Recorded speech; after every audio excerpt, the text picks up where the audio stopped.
Hilangkan perut buncit dengan cara yang betul.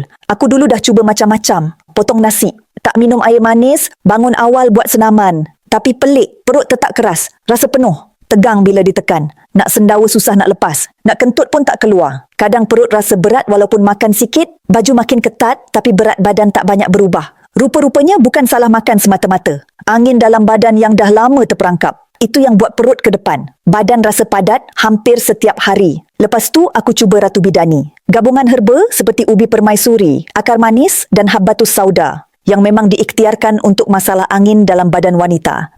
Aku amalkan secara konsisten.